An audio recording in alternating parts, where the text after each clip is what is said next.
The rain hammered against the viewport of the small cafe on Station Kepler 442, a remote trading outpost at the edge of human-controlled space. Leo wiped down the counter for the third time that hour, watching the storm obscure the stars beyond. Business was slow. It always was on nights like this. The door hissed open, letting in a gust of recycled air and something Leo had never seen before. The creature was massive, nearly 7 feet tall, with scales that shimmered between deep purple and midnight blue. Its wings were folded tight against its back, dripping with rain, and its eyes, ancient, golden eyes, surveyed the empty cafe with what Leo could only describe as exhaustion. "We're still open," Leo said, trying to keep his voice steady. He'd seen plenty of alien species during his 5 years running this cafe, but never anything quite like this. The dragon-like being moved slowly to a corner booth, its tail curling carefully around its legs as it sat. Up close, Leo noticed the scales were dulled, some even cracked. This was someone who had traveled far and hard. "What can I get you?" Leo asked, approaching with his datapad. The creature's translator clicked on, its voice deep and melodious despite the mechanical overlay. "I do not know your customs. What do humans consume when they are weary?"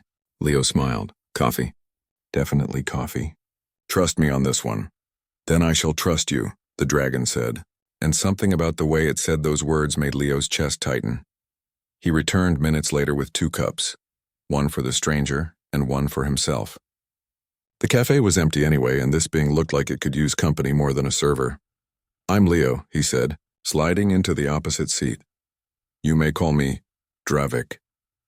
There was a pause before the name, as if the creature was choosing something simpler than its real identity. They sat in comfortable silence for a moment. Dravik lifted the cup with surprising delicacy, given the size of its claws, and took a careful sip. Its eyes widened. "This is remarkable. Bitter, yet comforting."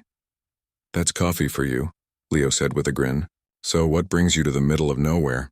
"This station isn't exactly on the main trade routes." Dravik's gaze drifted to the viewport, watching the storm. "I needed to be somewhere where no one knew my face, where I could simply exist without expectation." Leo understood that feeling more than he cared to admit. "Running from something?" "Running toward myself, perhaps," Dravik replied. "I have spent centuries being what others needed me to be. I wanted to remember who I am beneath all those demands." "Centuries?" Leo whistled. "You must have some stories." "More than I care to recall," Dravik said, but there was a hint of warmth in its voice now. "Tell me about yourself instead, Leo. What brings a human to operate a cafe on a forgotten station?" Leo shrugged. "Not that interesting. Grew up on Earth, joined the Merchant Marines, saw the galaxy, got tired of taking orders. Opened this place 3 years ago. It's quiet, it's mine, and nobody tells me what to do." "Freedom," Dravik said softly. "A precious thing." "You don't have it?" Leo asked. "I have forgotten what it tastes like." Dravik took another sip of coffee. "Until tonight, perhaps." They talked for hours. Leo found himself sharing stories about his sister Anna, who was studying xenobiology on Mars, about the regular customers who passed through, about his dreams of maybe opening a second cafe someday. Dravik listened with an intensity that made Leo feel like his words actually mattered. In turn, Dravik spoke in careful generalities about distant worlds and ancient conflicts, about the weight of responsibility and the loneliness of leadership. Never once did the dragon mention what kind of leadership, and Leo never pressed. "You're easy to talk to," Dravik said as the storm finally began to clear. "You ask nothing of me except conversation." "Should I be asking for something?" Leo asked with a laugh. "Most beings do." Dravik stood, stretching wings that nearly touched the cafe's ceiling. "I should go. My associates will be searching for me." "Well, if you're ever back this way, coffee's on me," Leo said.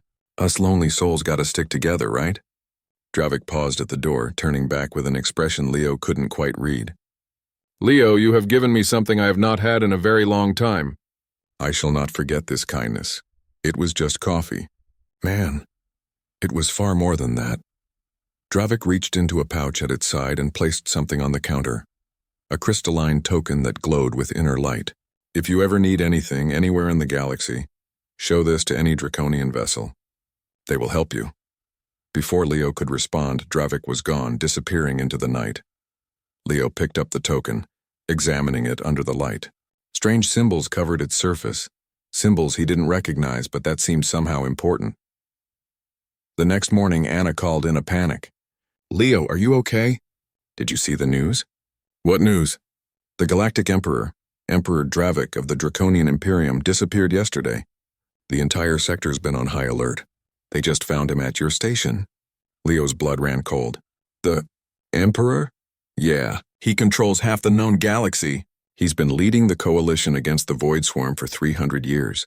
Why, what's wrong?" Leo looked at the crystalline token in his hand, then at the empty coffee cup still sitting in the corner booth. "Nothing," he said quietly. "Nothing's wrong at all." Later that day, his account pinged with an incoming message from an untraceable source. "Thank you for the coffee, my friend, and for reminding an old dragon what it means to be treated as simply another being seeking warmth. The Imperium owes you a debt, but more importantly, I owe you my gratitude." Leo smiled, pocketed the token, and started brewing a fresh pot of coffee. You never knew who might walk through your door looking for a moment of peace. And if that's all they wanted, well, that was exactly what he'd give them. After all, everyone deserves a place where they can just be themselves, even galactic emperors.